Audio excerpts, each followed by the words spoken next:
Well, welcome everyone who is here. We'll probably have a few more attendees as they come along. My name is Nikki Ford. I'm the CEO of Australian Organic, and just want to take the opportunity to say thank you for tuning in to the first of 4 of our Getting Savvy, Social Savvy webinars. As we know, COVID-19 has ultimately changed the landscape for many operations, and for us, we normally have face-to-face meetings and events. So this is a trial run for us, and we're keen to really understand how we can do better. So any of your ideas and feedback from these events is greatly appreciated. So feel free to send that through to the Australian Organic team to understand how we can best serve your needs. So now I will not take up any more time, and I will hand over to Round Square Marketing, who are presenting today's topic. So thank you, Annie and Lauren. Thanks, Nikki. Hi everyone, my name is Lauren Hope and I'm the Director of Round Square Marketing, and I'm here with my colleague Annie Glover today. We are helping many businesses at the moment to pivot and adapt in the world of digital and social media. Essentially that has now become their shop front. So I'm not going to go into too much detail around RSM because we're going to run out of time. You're going to get a lot of information during this presentation. And we encourage you to submit questions through the chat, and we will have a question time at the end where we'll try and answer all of those questions. And you can always reach out to us after this webinar if you do have any specific questions. So I'm going to pass over to Annie for the first module of our Seriously Social. Great. Righty, let me just screen share with you all. Great, everybody. So hi, I'm Annie. So today we'll be starting with our social media must-knows, which I'll cover, and then we'll head back to Lauren to discuss a little bit more about the specific channels on social. And then I'll take it back to our content planning section, and Lauren will continue with our Pro Tools. So our first section for today is our social media must-knows. I think we're all very much aware of the importance of social media in today's business landscape, and very much why I'm sure a lot of you are here today to try and upskill in the space. So social media for us in terms of an overall marketing channel very much sits within the research phase for a lot of consumers. So we know that people are contacting brands directly through social media. They're using it to research your business 24/7 online at any moment in time. And it's obviously a really cost-effective way for a lot of businesses to get their brand out there. So if you're utilising it well as part of your overall brand marketing strategy, you will see successes from utilising social media. So a few top level elements in terms of setting up your brand on social media. So always setting your brand up as a business profile. Unfortunately, we do still see some businesses setting up their profile as a personal profile. You will not see insights or analytics into your data, pardon me, if you don't set your profile up as a business profile. So making sure that you're doing that from the outset. Utilising Business Manager and Ads Manager, which is a back-end functionality of Facebook, which will allow you to keep all of your profiles nice and consistent in the one area. This is really important, particularly if you outsource your social media management or you have multiple team members working on your profiles. So making sure you have Business Manager set up. If you don't, simply do a Google of Create Business Manager and you'll find the URL to head to do that for your pages. And then deciding on which channels you are active on will very much depend on your overall brand objectives and your overall target market. So again, we do feel that Facebook as a channel is very much relevant for all businesses. However, Instagram as an example might not be specifically relevant to your target market, very much depending on the content that you have as part of your strategy. Remembering as well that this is social media, so we need to be sharing a lot more of the nitty-gritty collaborative information to try and receive that level of investment back from your followers. So pages who do share this human and relatable content very much do thrive over those that use it as a one-way sort of sales funnel. So what you want to be doing is obviously bringing in a lot more of the persona around the people within the business, the people behind the business, and making sure that your consumers have a good understanding of what it is that you do and why you do it. So developing a brand and graphic identity as well is really important. Obviously a good example here from Australian Organic. You can see that the brand colouring, obviously the text elements and the graphics are very nice and consistent, and they keep that consistency going across their other digital platforms like their website, their EDMs, and obviously their Facebook profile as well. So you want to be ensuring that when people are scrolling through their social media platforms, once they see an image or a graphic from your profile, they will intuitively know that it's yours based off that brand identity that you're developing. And then lastly, obviously working to a social media strategy is really important. So having a clear objective around what it is your business is trying to achieve from social media, whether that be awareness, conversions, or you're trying to position your brand, and setting KPIs specifically in line with those objectives. So the algorithm is the big scary word behind how obviously Facebook and social media networks actually prioritize their information. So you might consider why you might have 800 or so friends on Facebook as a person, and then you might only see, say, content from your top 10 people. That is really the algorithm working to serve you content that you have displayed engagement with to date. So they want to keep you as engaged as possible as a user, because in doing so, you're a more beneficial target to their advertisers. All right, so that's really the end game from a business perspective for them. They want to keep you engaged as a consumer so that you're logging on more frequently and you're spending more time on the platform. So an example of that, obviously, if you're an online shopper, you'll obviously notice that your feed will serve you content from those shops more frequently, as well as ads and profiles that might fit the bill in line with that content. Or if you're an interior design lover, you'll obviously be fed a lot of home design content or profiles and ads in line with that content type. So there's hundreds of thousands of components that work towards the algorithm in the back end. And here are a few key factors from our side that we think will allow you to crack that algorithm from our tried and tested theories. So the first being affinity and attraction. So a post affinity or attraction score is based on your overall interest in that page, whether it be a personal or a business page. And it'll depend on how regularly you interact with that page's content, okay? So each time you view a profile, you like or love a post, or you comment or scroll through a picture, the person or business has posted, you'll be attributing to that profile's affinity score. Then there's your degree of interaction. So Facebook ranks varying types of interaction on a profile differently.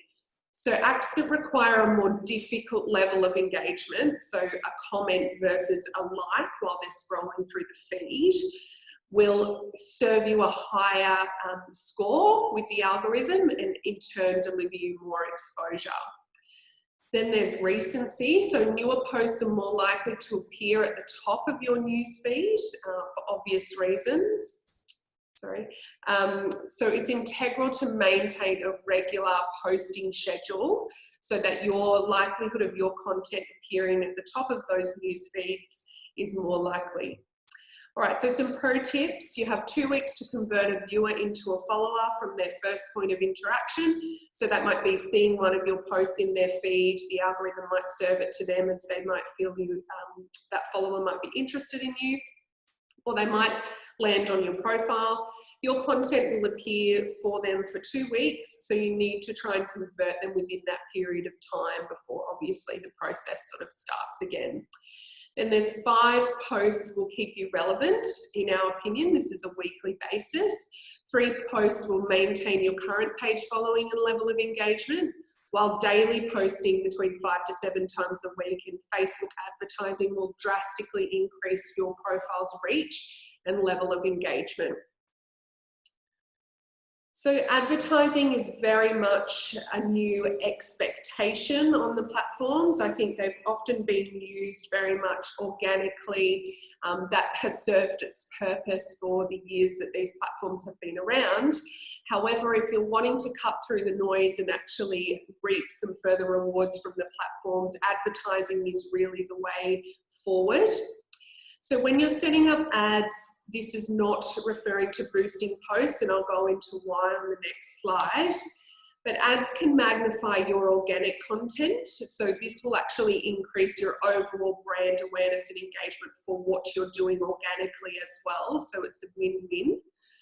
You obviously have the opportunity to control the customer journey. So you're able to retarget people, you know, depending on if they've visited your website, or they might have added a product to cart. If you have an e-commerce site, that they might not have progressed through to a purchase. So they're all points in the customer journey that can actually be retargeted through effective advertising on the platforms.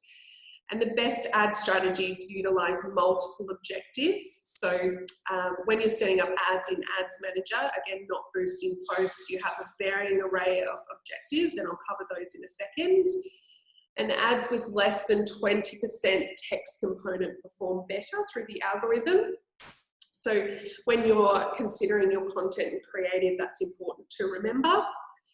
So staying away from the boost button is really important. So boosted posts don't allow objective optimization.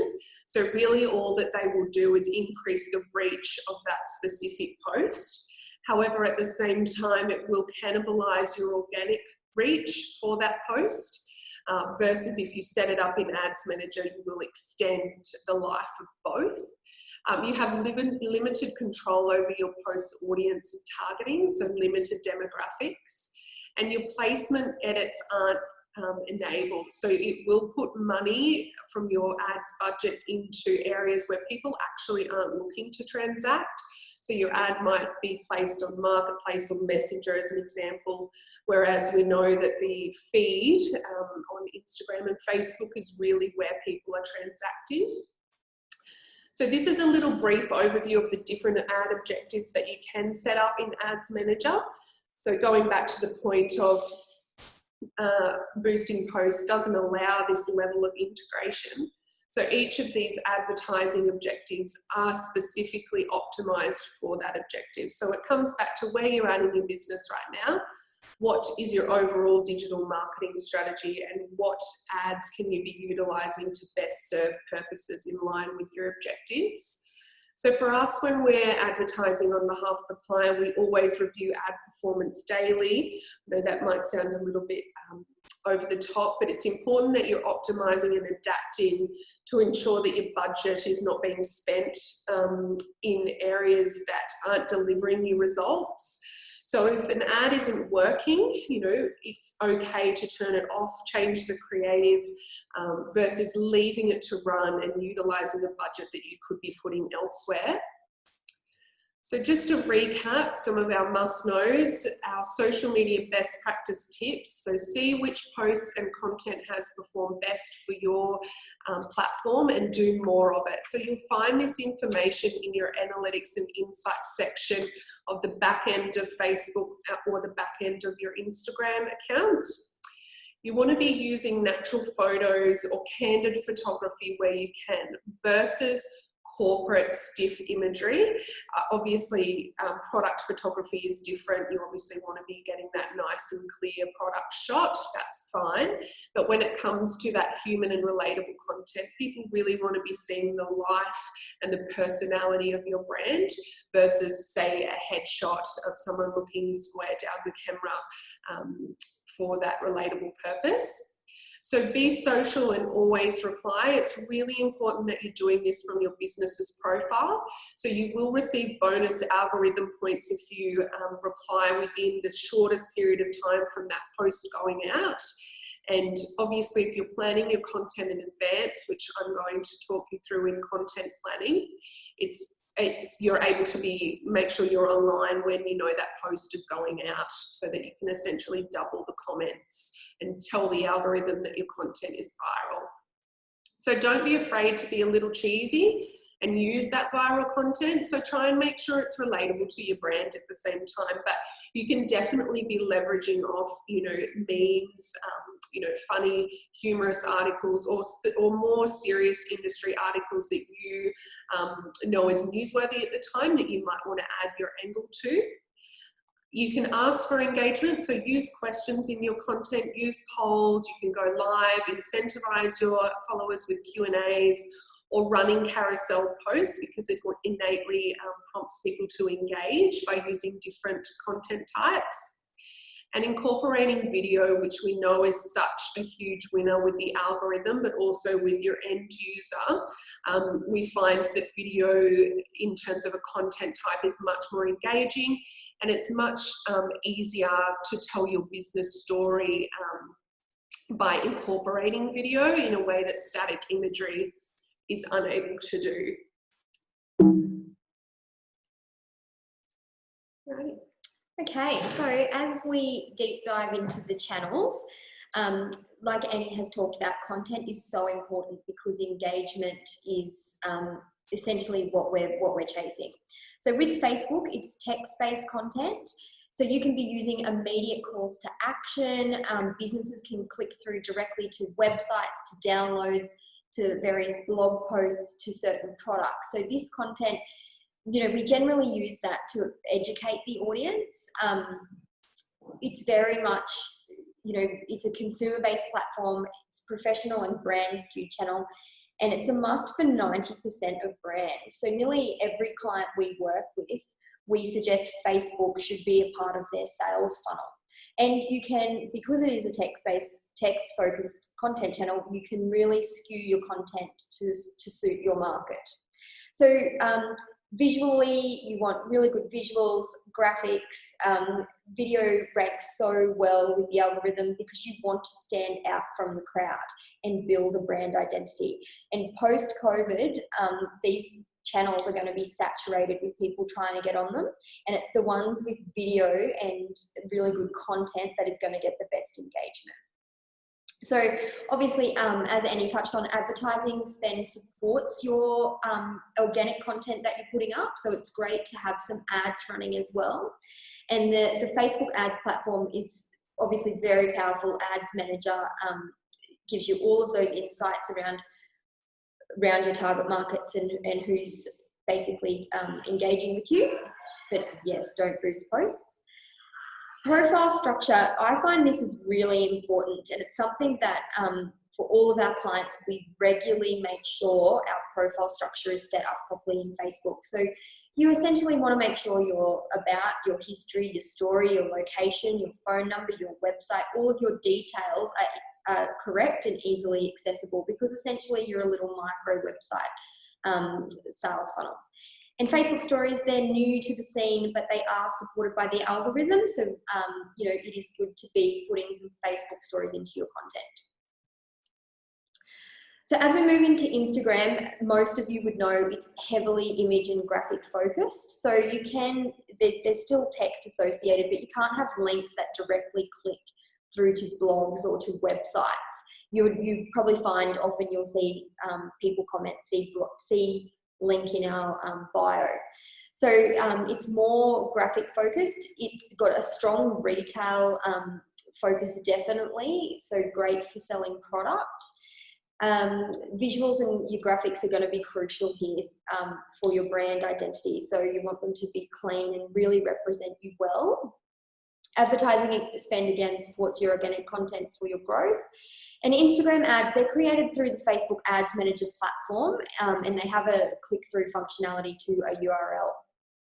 So with the profile structure, It doesn't have as much detail as what Facebook puts out into the universe. So it's more small snippets of information around your brand. You get a very brief bio, one link, which I would suggest be your website so you can funnel traffic, your address, your email, and a phone click through. So it's definitely not as, I guess, big as the Facebook profile. Instagram stories. So the Instagram stories are huge. Everyone's using them. They're heavily engaged with followers. They only stay around for 24 hours, but you can save them under your highlights. So you can go back and see your old stories. Insta stories, with them becoming so popular though, we've noticed a split in how audiences use Instagram. So there'll be those who watch stories as a preference, while others ignore stories and watch the feed. So that's why it's important to have a presence on both, so you're getting that reach. And like I said, Instagram stories, they do disappear after 24 hours, but with the option to save them under highlights. So save your best stories so any new followers can quickly get a glimpse of you and your business and I guess your offering. So you could definitely structure your highlights around those key sales areas. So hashtags, this is probably our most asked question is, do hashtags work? Yes, they absolutely do if you want to be discovered and seen on Instagram. So essentially, you need to design a hashtag strategy for your key service areas in your business. So you can do some research to find relevant hashtags for your industry and your service type around your different content themes, which Annie will touch on later in the presentation. So how we work is we recommend selecting 25 hashtags for each set, and then you can add a further 5, because you're only allowed 30 maximum, specific to that post, and that shows a level of customized content. There is a program called Sked Social that you can use to qualify your hashtag and search for other hashtags in line with your particular content theme.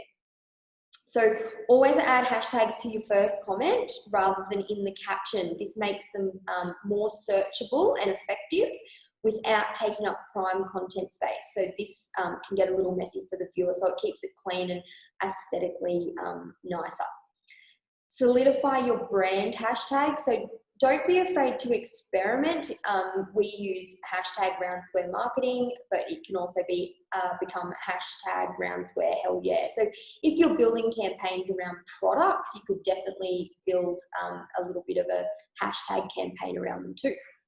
So, and that sort of goes into delivering campaign-specific hashtags to encourage tagging and posting. Check in with your hashtag sets quarterly because these do change based on trends, and follow highly relevant hashtags so your delivered content in your feed will inspire and inform you. So little pro tip, pretty big there, a post with at least one hashtag averages 12.6% more engagement than posts without any hashtags. So geotags, this is another way people can search for you, so allowing users to find you and to certain locations with your content. So as a user, if you choose to add your location to a photo, when you click the slider to activate a geotag, the add location on the upload screen, you have the option to choose the location of your photo. So, you know, you could choose your business address, you could choose your town, you could choose Queensland, you could choose something quite specific, and people searching that geotag will find you.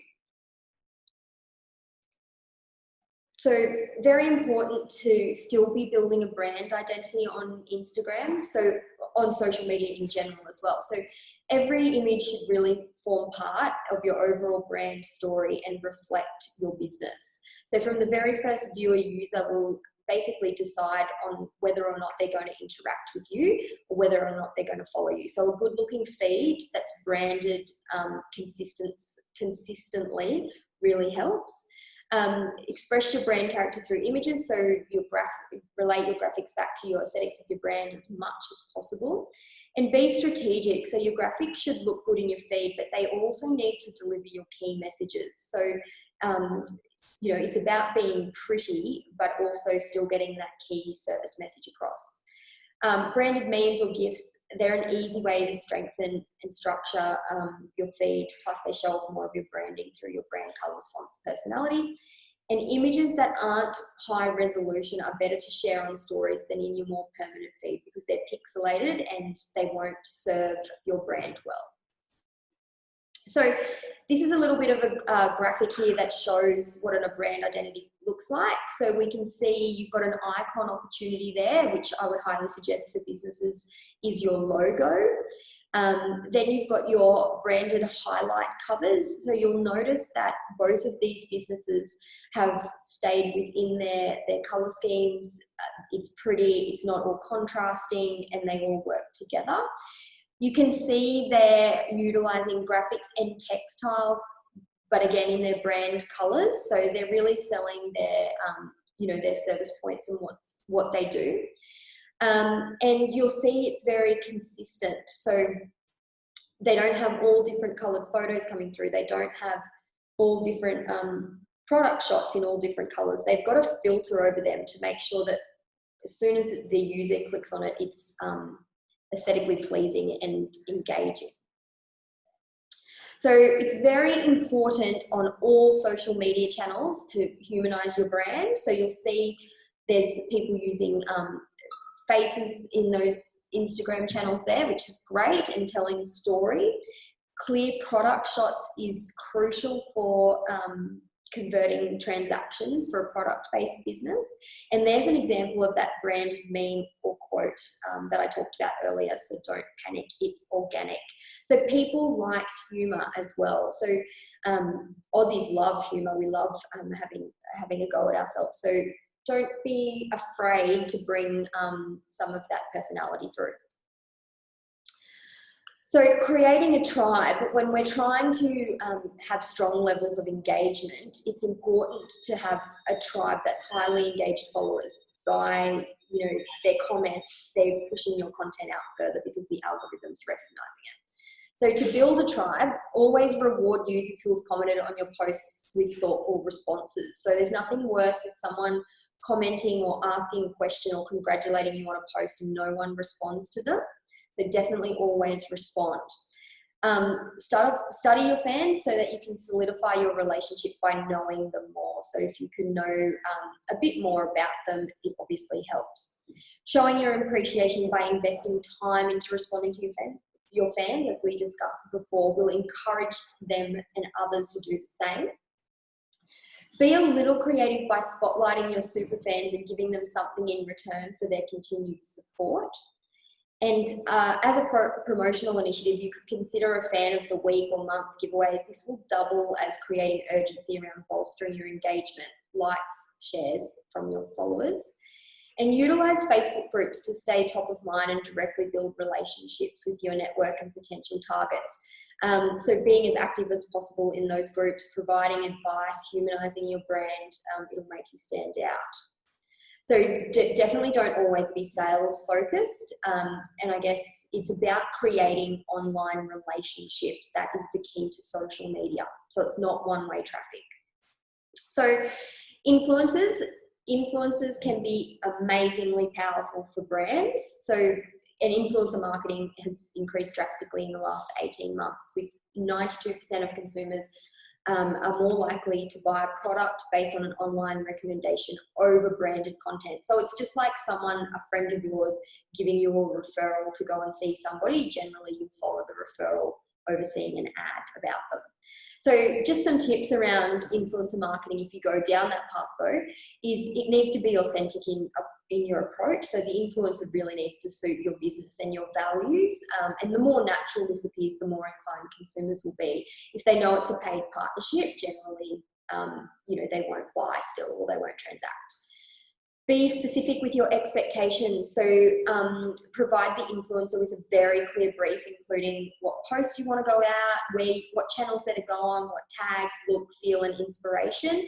And also be very clear with the influencer around what they're getting in return, whether it's paid or product, etc. Outline your goal for the collaboration. So if you want product sales, if it's brand awareness, if you want new followers. And always look at the engagement rate. So we have so many businesses want high following numbers, but it doesn't actually equate to engagement. So engagement is where we want to be. And when we say influencers, a lot of people think they need to have 50,000 plus followers. Micro influencers in smaller markets are just as beneficial. So, someone with 1,000 followers can have a lot of influence over their follower base to transact. Great, thank you, Lauren. All right, so our next section around content planning. So planning is the key to obviously delivering a great social media strategy. If you're scheduling and doing things on the fly, it really, in essence, wastes time on these channels, particularly going back to our keys to cracking the algorithm. So it's going to equal lesser engagement and lesser affinity if you're not optimizing your content for your following. So essentially it's not really serving your business any purpose. So when thinking about your content schedule, you want to be considering when you plan to publish your content, who is the content's target audience, which channels are best suited to this content, what is the objective, does it have a call to action, and make that very clear. So if you're linking back to a product or to transact them into a service, making sure you have that hyperlink as obvious as possible.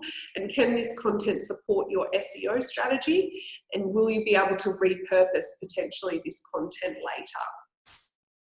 So from a campaign perspective, particularly if you're a product, it's really important to map this out ahead, particularly when you're planning your content and scheduling in advance. So you need to develop some campaign strategies on your social media and map these out across the year so that you can be delivering a consistent campaign that's actually going to cut through for you online. So map out those months, any of your social content that you will be putting campaigns towards for that month. You might have 1 or 4 campaigns running in a month. It's really up to you and your business structure. Then you want to knuckle down into what promotions you'll have in line with that. Will you have any events?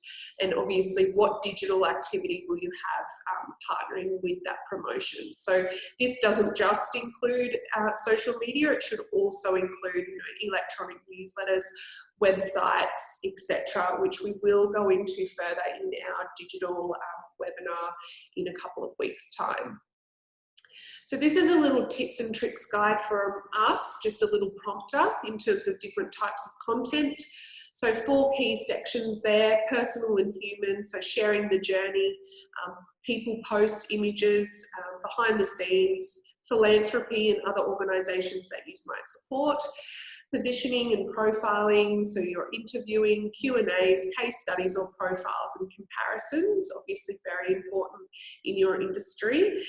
Teaching, so how-tos, lists, step-by-steps, guides to or spotlight on, a content series, and from an educational perspective, again, very beneficial in your industry. Infographics and recipes doesn't necessarily actually just mean food. It can obviously be recipes to success in X or recipes to X result. Other forms of content are video, which we know is great, audios or podcasts. A call to action link can be a content type, topical or current event related content, facts, don't underestimate the power of a quick facts post, some competitions or giveaways if you're interested in doing those. Obviously there's privacy terms in line with that with Facebook and Instagram, so make sure you're checking those out before you're implementing competitions. And then also sharing memories, that can be memories of your business, so that people can see exactly how far you've come. Again, that human and relatable content. So a few apps and tips from us. We utilize Facebook's inbuilt scheduling tool. So we schedule all of our content in advance just by using the publishing tools section of Facebook on our business profile. For Instagram, Lauren mentioned before, we utilize Sched Social. So this includes a visual feed example. So it allows us to get a good indication of not just how our feed will, what content we've got happening, but it will give us a good idea of how it looks from a brand identity perspective. So when you're content planning, we use Dropbox or Google Drive or any sort of online server-based system to store that larger photo and video content that you'll need for your feeds. Just make sure it's saved nice and cohesively, you know, dates, different product types, etc. Makes your content scheduling process a lot more seamless. Canva is an online graphic design website if you do not have an internal graphic designer and you're obviously wanting to utilize more graphical elements for your feed. So Canva is just as simple as Googling Canva, www.canva.com, and you can design all of your graphic tiles that we saw even on the feed examples before. If you don't have your own imagery, you can obviously utilize iStock for specific purposes, not for your different people's products and things like that, obviously, for your industry. So use these with caution, but if you wanted to use them as sort of just like a look and feel, that's fine. And Pinterest is an endless inspiration resource, especially for aesthetics to imagery or quotes that you might want to implement on your feed. So make sure you're checking out Pinterest as much as you can, just for that inspirational element. Okay, so pro tips. So social media, it's obviously a very powerful tool for branding and awareness, but it's also very important in controlling your consumer journey and creating a sales funnel for your business. So this is where we start talking strategically. So as one of your part of your overall strategy, so e-news, website content, blog posts, paid ads, organic social, these should all be treated as strategic positioning tools for your brand. So promoting social posts back to your website, it's going to help you assist in SEO ranking of your website. Linking social posts to your product or your actual transactional funnel, like a book now button or a buy now button on your website, will provide an immediate return for your business, and that's via the links in the bio. Linking social posts to your e-news or blog, so post for more information, will assist in formulating a stronger customer journey and avoid dead ends for potential leads. So this data can also be used for remarketing, adverts and SEO purposes. So I do want to clarify what remarketing is. So you can actually set up ads in Facebook to target anyone who has clicked on your website or clicked on your Facebook channels over the last, there's different parameters, but over the last 30 days. So all of a sudden you'll start seeing their ads. So if you've ever wondered why you've been on a holiday site, for example, and then all of a sudden you see holidays coming up all the time, that's a strategy to get you to buy, and that's a Facebook ad being set up to keep your brand top of mind. Absolutely very powerful. So once you hit verified status on your social channels, you'll be able to include a swipe up feature in your Instagram stories. So I'm sure people have seen them. You can basically directly swipe up to see a product, which is a great funnel and helps with that successful transaction. So a little bit of a pro tip is incorporate a multi-link software on your Instagram bio, which will allow for multiple funnels via a single link. So we use Linktree. You can use Milkshake or custom landing pages on your website as well. But Linktree, essentially, when someone clicks on that, then they can funnel out to different products. It could be social media training, or it could be marketing strategy. All right, so peak times. So we get a lot of chatter about this. As the user rates on social media platforms continue to grow, so does the saturation and competitions for brands to achieve position on their market's news feed.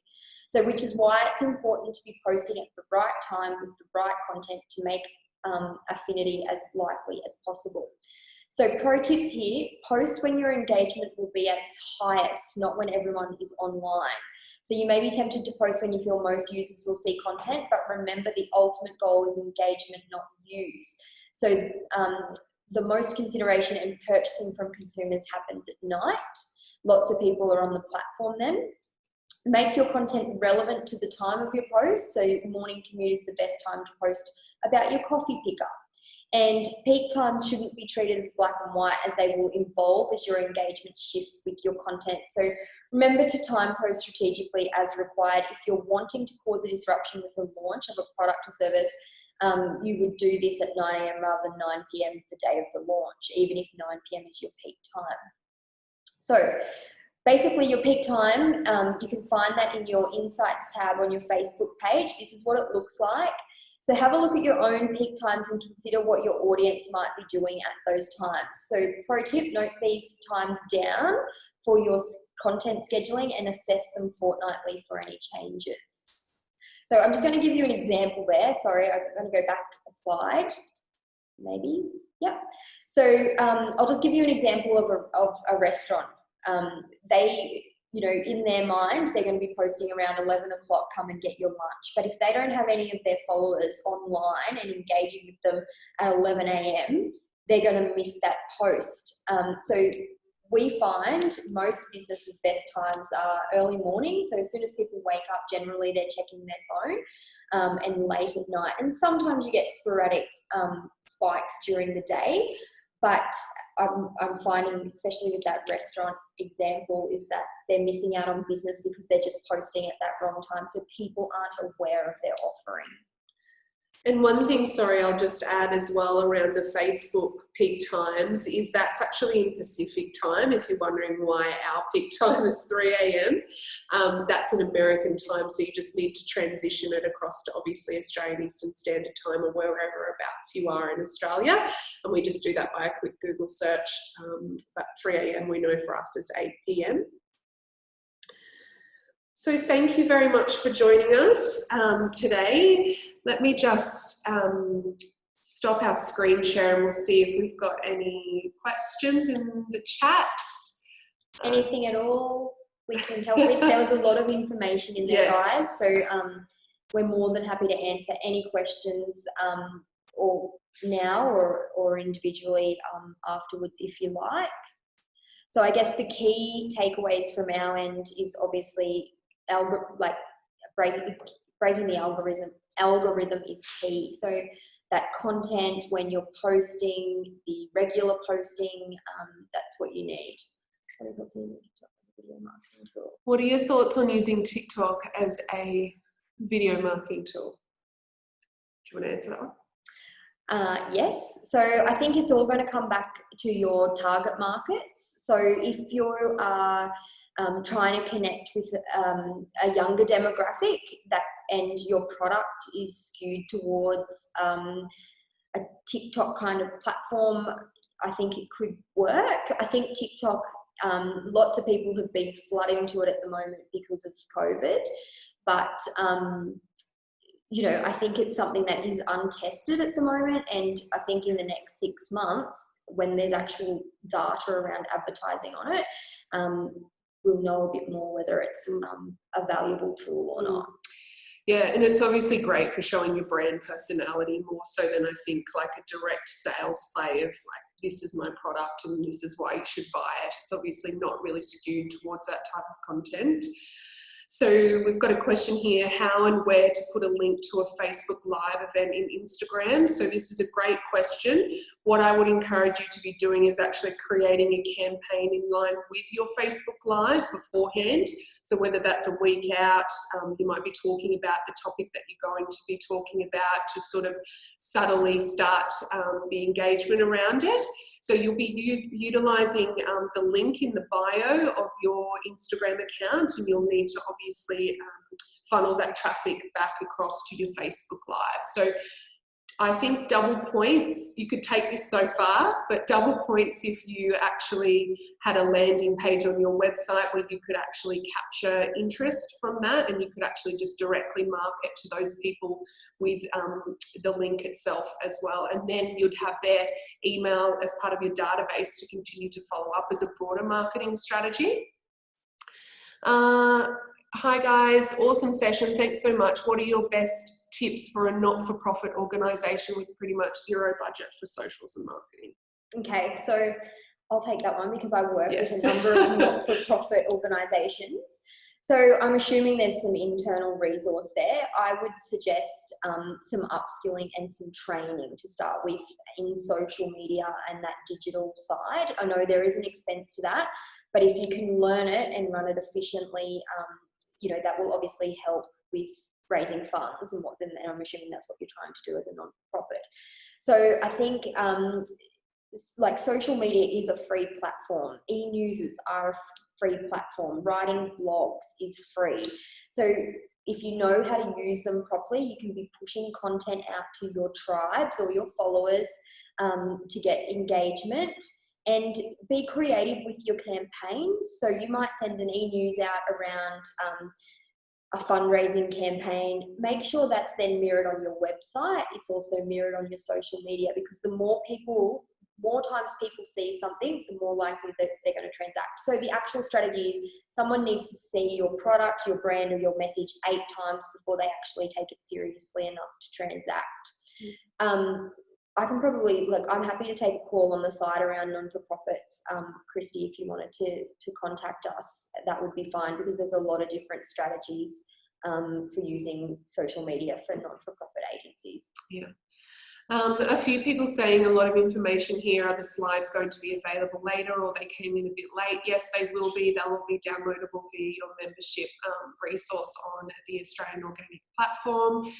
So we've recorded this, and obviously you'll have the PDF slides plus a few additional resources. So we're going to pop in obviously our content planner for you as well as a little ebook around engagement and things as well, our top tips for social.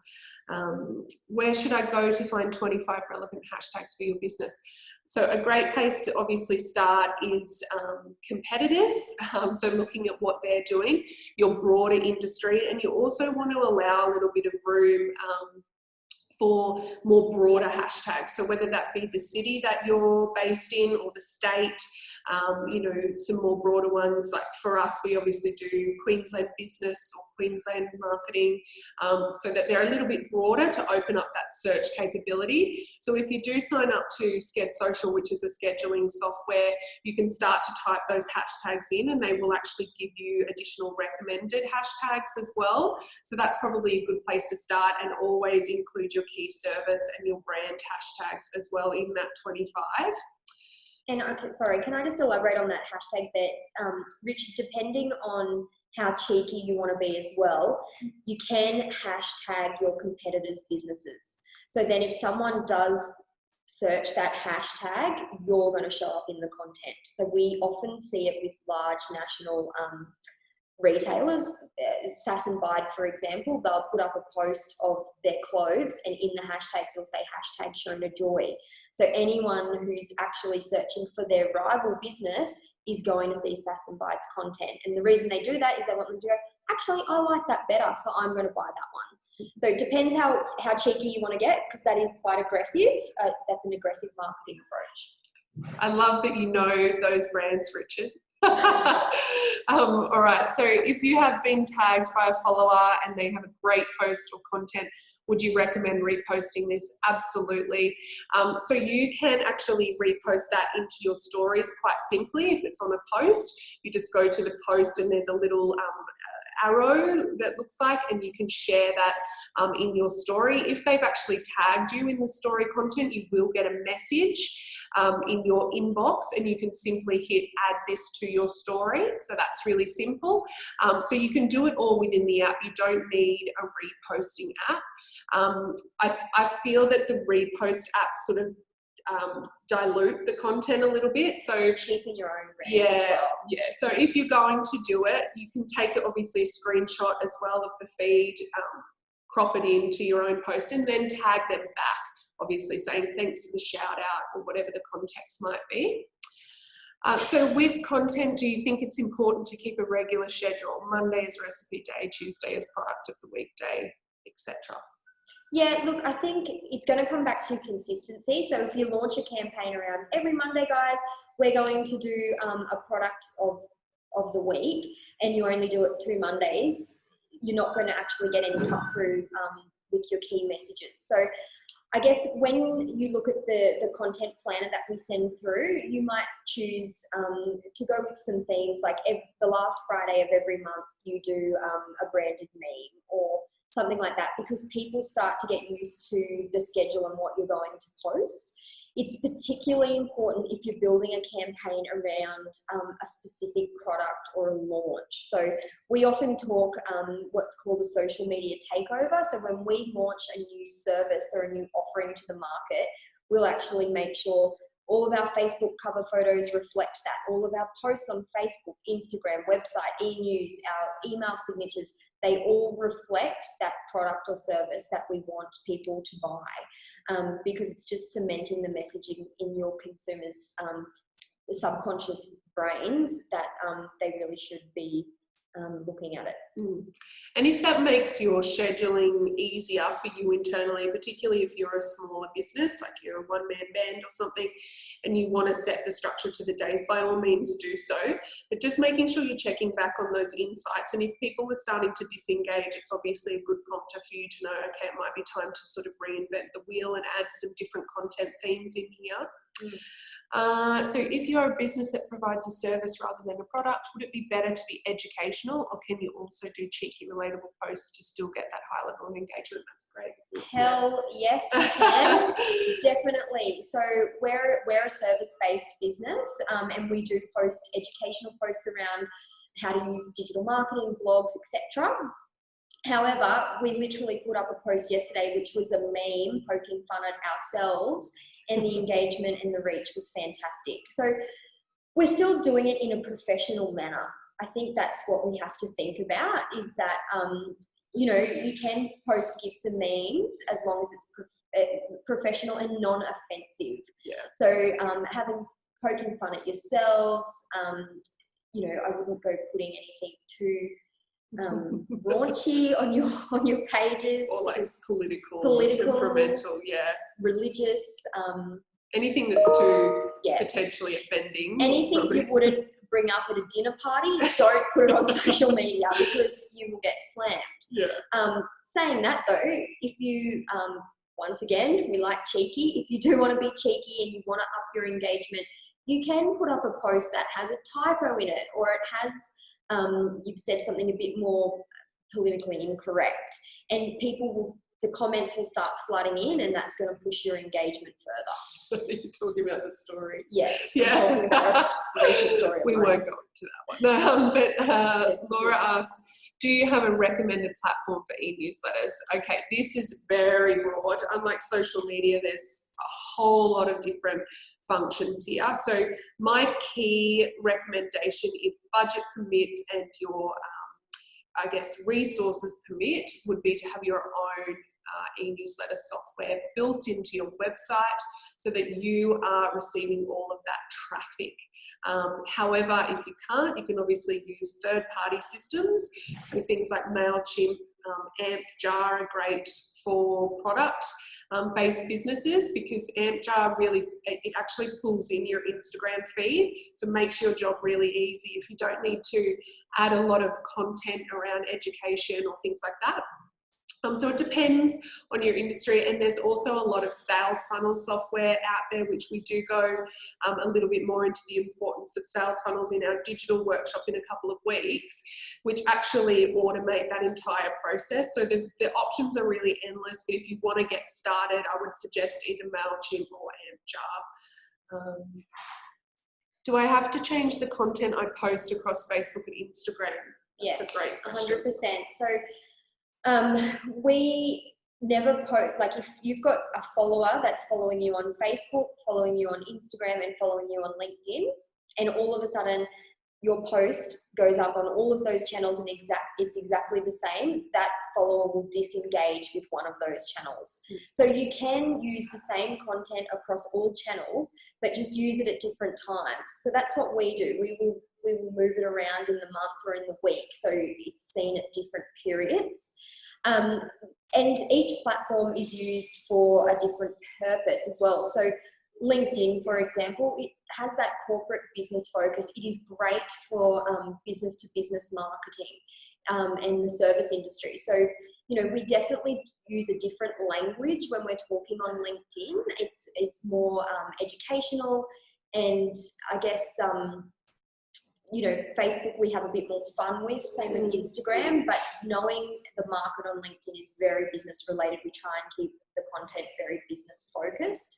And we always try and provide commentary around other LinkedIn posts that are going up as well.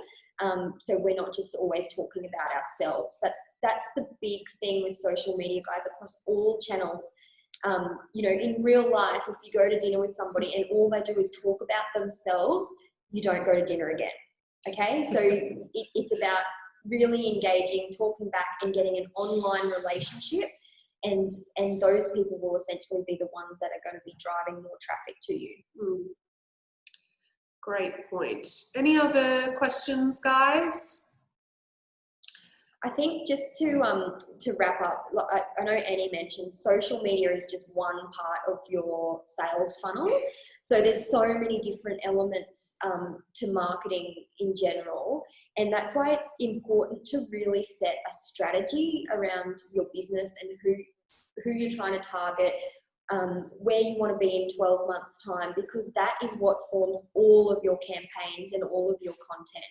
So just to give you a bit of an example here at RSM, when we are going to launch a new service, we know where we want it to end up, and then we work backwards. And it's about 8 weeks of planning and strategizing and setting up all of our promotional channels, because we know when we turn them on, if they're well planned and executed, we'll get the result. If they're rushed and put into the market too quickly, because we've done it, like we have to learn from example, you know, you just don't get that cut through with your market. Like it's too diluted, essentially. So I would strongly suggest setting an overall marketing strategy for your business, and digital and social media will definitely form part of it. But it's really knowing where you want to be in 3, 6, 12, 18 months' time. Great point. Any other queries, guys, before we let you go and have some lunch? We hope you enjoyed it. We were a bit nervous coming on. From a newbie. Great. I look forward to seeing how you all implement these hints and tips from a social perspective. So our next webinar coming up next week is obviously around COVID-19, the export market tax grants and things like that. So if you're interested in that one, pop across and register. We'll also be doing a digital one in a couple of weeks' time as well. So we'll delve more into e-newsletters, blogging, website sales funnels and things in that one. But yes, if you loved it, please feel free to give us a shout out. You can find us on Facebook, Instagram, LinkedIn at Round Square Marketing, or you can hashtag Round Square Marketing or Round RSM Academy, which is our teaching side of the business. So. And if you have some questions, you can flick them through to the team at Australian Organic, and they will forward them on and we can help you. Thanks everyone. Have a great afternoon. Bye. See you.